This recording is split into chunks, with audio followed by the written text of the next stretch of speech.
Welcome. Now, I am using the same presentation that I would use for your candidates because it is quite handy just to understand, to see whatever they get to view firsthand.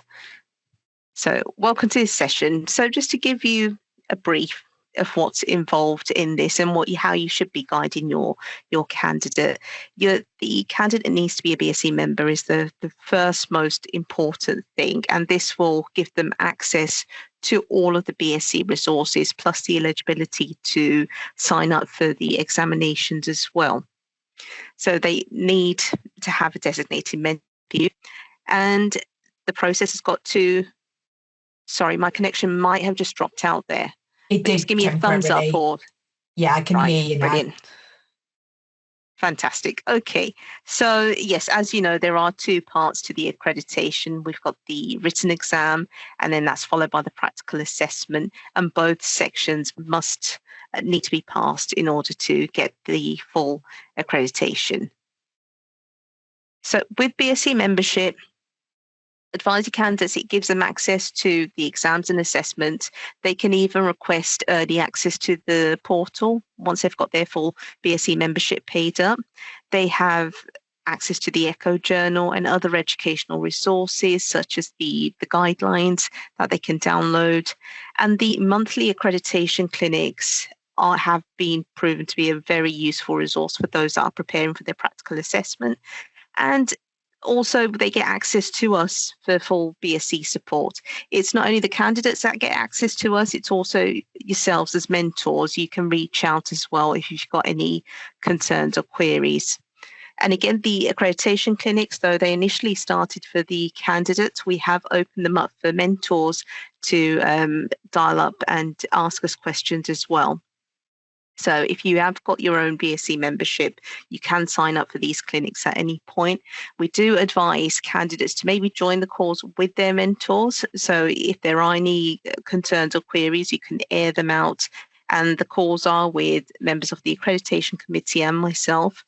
The guys who are part of the accreditation committee are also part of the examining board as well. So they are the assessors that a lot of your candidates will get to interact with during the assessment. So some of the learning material we have is around the journals, the online journals as well, and plus the protocols and guidelines, which you can go in under the education tab and just download, in particular the minimum data set, which is the core piece of guideline which the accreditation is based on, which again is a very extensive document that to break down and read, and it is very helpful when you are guiding your candidate through this process. It just gives that general baseline of how they should be preparing their work. The Regional Representative Network. Now, a lot of you have probably heard of the network. If you're not already part of it, see who's local to you. If you have got any concern or need any guidance yourself, you can connect with other BSc reps who have gone through this process. A lot of the guys on the network tend to be mentors as well. So they do fully understand where you are in your journey too. The accreditation pack, which is a secret to pass the accreditation, we advise candidates that this document is going to be your best friend. Even for mentors, it's worth you downloading this as well and having parts of this to hand. I've got the QR code here that you can have easy access to that now, or just go to the website and download it from the Transthoracic pages. And also follow us on social media, because we do send early notices of upcoming exam dates, any tips to prepare, or some even testimonials from previous candidates who have gone through the process. So do follow us on social media to be up to date with the latest news. So accreditation at a glance, you can see from the map that there are more green arrows than red arrows. The point is that we try to introduce more routes into accreditation rather than the opposite, but there's always the opportunity to start from the process again. So ideally you need to get your candidate to study the accreditation pack, sit down with them and go through the pack, and they need to pass their written exam. From there on, they can start collecting their cases, and also the constant checking with the mentor is key, just to make sure that they are meeting the competencies and the requirements within the pack. And once they've gathered all of their cases, technically they can sign up for the practical assessment. That's the only condition we have, that collect all your cases first, then sign up for the practical assessment. So the training syllabus and the suggested reading list, again, is within the accreditation pack, and you can always contact us for further information if there's something new out that can help. But as it stands at the moment, the most up-to-date version is within the accreditation pack right now. So for the written examination, now most of our candidates tend to get through this part quite fairly easily. It's all quite theory based. So just in a nutshell, the first part of the written exam is the MCQ, multiple choice questions. There are 25 questions that need to be answered within 60 minutes. And the questions are designed to test the knowledge of echo findings and basic cardiology and the physics of ultrasound. And here's an extract from the accreditation pack. We don't provide actual questions within the pack. There's examples of questions. We can't release past papers either, but what we do recommend is, if your candidate is part of a large teaching hospital, maybe check out the library, the Echo Library, for some interesting cases. It could be a good tip for the written exam part. And the second part of the exam is the 50 questions, which are centered around 10 patient case studies. Each study consists of relevant patient details and various echo images. And again, here's an example of what the type of questions, in terms of the formatting, what that will look like.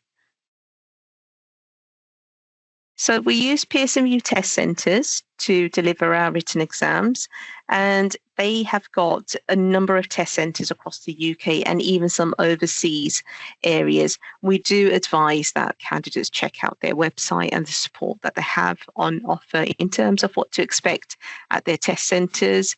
And there is a bit of a process for candidates to follow for the written examination. There's a pre-registration window, which we need candidates to register their interest to sit the exam. And what we are requesting is authorization from the candidate so we can pass their details on to Pearson VUE. So it's a very important step, very short to complete. They don't need to pay anything when they're pre-registering.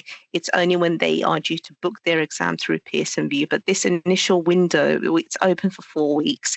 We do recommend that all candidates must register their interest to do that. So the written exam part, once that's over, once the candidate has passed that part, they'll begin preparing for the practical assessment, which involves the collecting cases for their logbook and also their Viva case studies, and also checking that they are scanning to BSc guidelines. As I mentioned before, once they've purchased their membership, they can request access to the portal. And that's before passing the written exam. So a brief on the logbook submission. Here's the current extract from the accreditation pack. So these are 250 reports that need to be performed by the candidate. And in essence, this logbook needs to demonstrate the candidate's ability to meet the BSc competencies, which are listed on Appendix 2 of the pack. And the logbook should reflect the candidate's best clinical practice. And I guess this puts you in a very unique position, and a very special position where you need to be very honest with your candidate if you can spot something which isn't demonstrating their best. So you might be aware that the reports are uploaded onto the logbook portal, which is a web-based platform where the candidate uploads their PDF report. They can anonymize on this tool. However, we do recommend, if you are saving your reports to PDF, anonymize them within PDF and then upload onto the portal, which will be probably the safest part.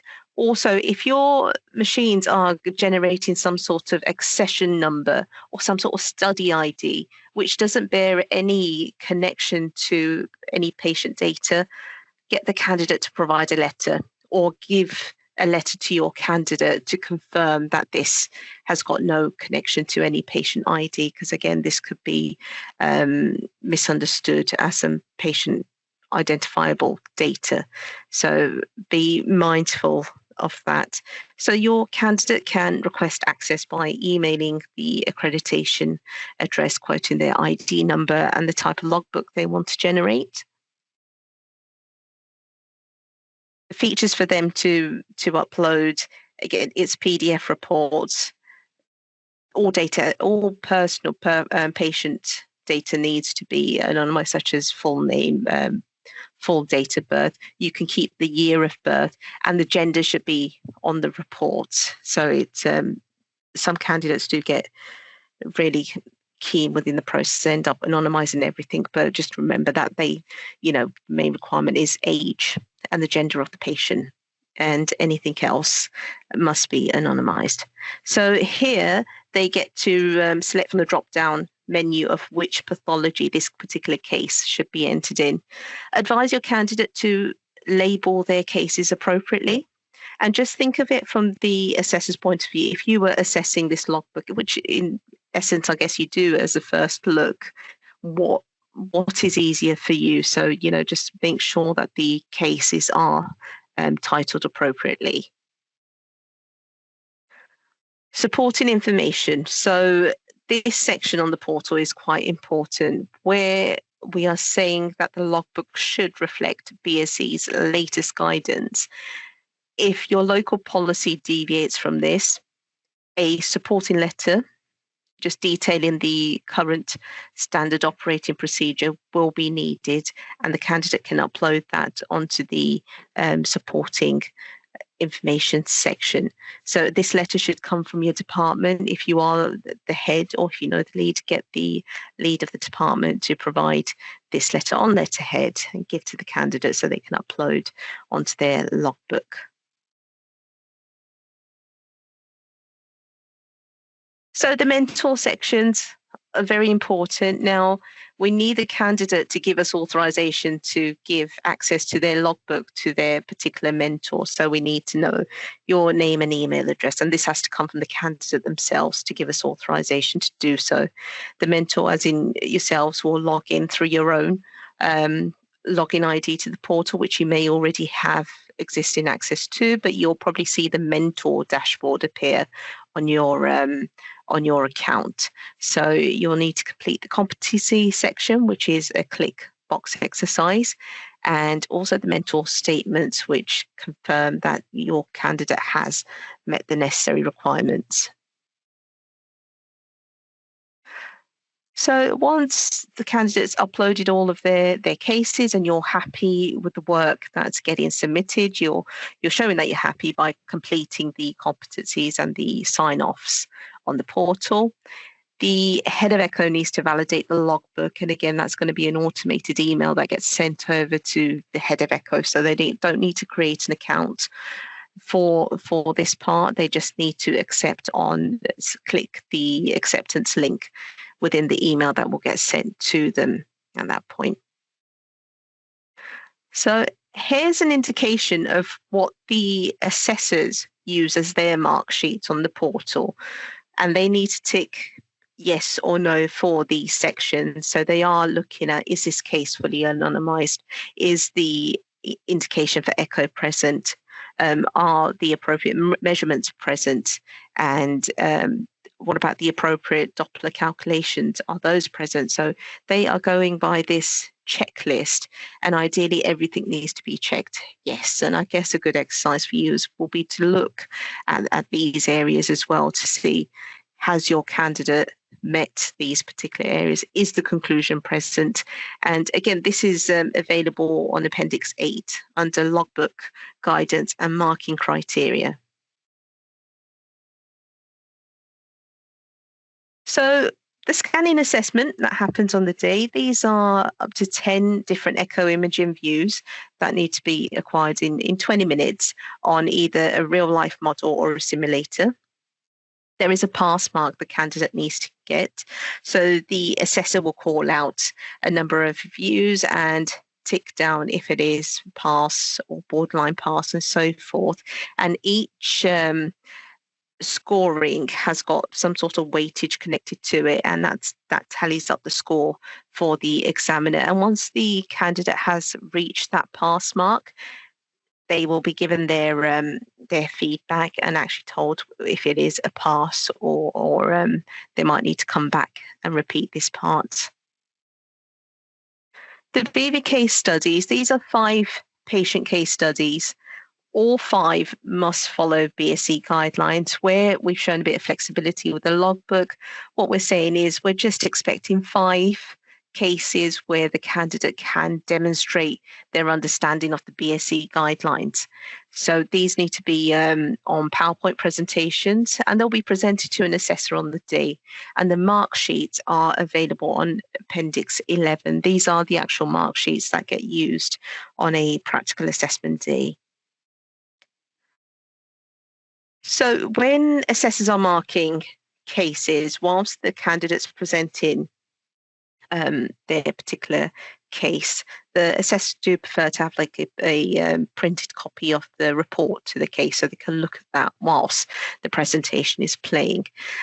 Whilst they're doing that, they'll be checking these areas within those mark sheets. And ideally, if they get to tick everything in this green section, that will give them a nice clear pass. If anything hovers over into the red section, that's when the examiner might ask some questions to the candidate on that particular area of, are you happy with that? Or just to find out a little bit more to see if they can get the candidate to demonstrate their understanding of if there is something that doesn't look right, they know how to correct it. So it's a lot like the driving practical test. It's whenever they hear the phrases, are you happy with that? That's usually an indication of they just want a bit more information to see that you know what you're talking about.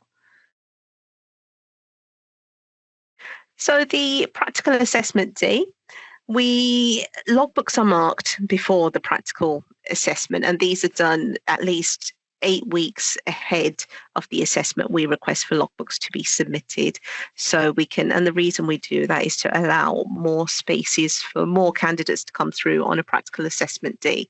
So with the logbooks being marked remotely, the candidate comes in and we'll ask them to bring in their ID, show us their ID, sign in, we'll give them a name badge. And then from there, they'll be guided over into station 2 to do the scanning part, either on a real life model or a simulator, the use of which we'll always give advance notice of. We'll let them know well in advance of what we're going to be using. Once they've completed the scanning section, they'll be taken into station 3 to present their cases. Once they've completed that, the assessors are going to have in-depth discussions with them when discussing their feedback, and then they'll take them over to the results area where they'll get their logbook feedback. If there are concerns with the logbook, they'll get to talk to a logbook lead examiner who will take them off separately and go through their findings on their logbook. And then at the end of it, the results are one of 2 things, either a pass or a repeat.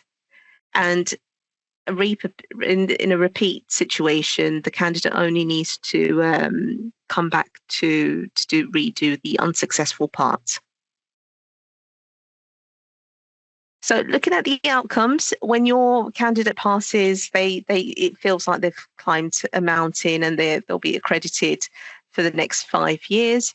If it's a resubmission, it just means that a little bit more work is needed, and they'll get this all documented as well. So they've had the verbal feedback, they'll have something briefly in writing that they can collect on the day, but within a couple of weeks after the assessment, we'll give them a full document of what they need to do to repeat that particular section.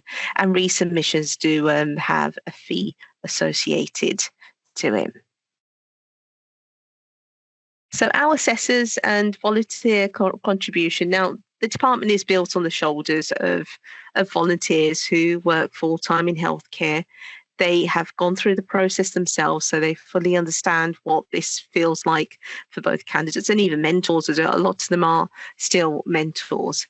And yes, they help us to assess the exams. They contribute towards the development of the exam content, and they agree to help us during set timeframes. So this is why we need to stick to those firm deadlines and respect our volunteers' times. And that's why we can't remark work instantly. It always has to be around the practical assessments is when we've made those initial agreements.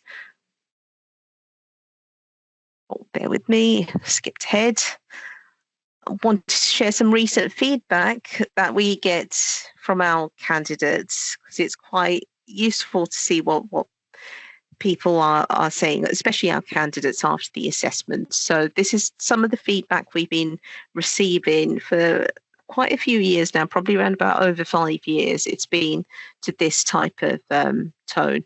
And bearing in mind, this isn't only from the guys that are passing, these are also from the guys that need to repeat, that didn't get there quite on that particular day, but this is some of the things that they've fed back on, which is everyone was fab and accommodating, excellent teamwork, very friendly staff and helpful throughout the process. Thank you all. Very happy with my experience, very nervous throughout the image acquisition station, and the reassurance provided from my assessors was very helpful. I got proud to be part of the BSc.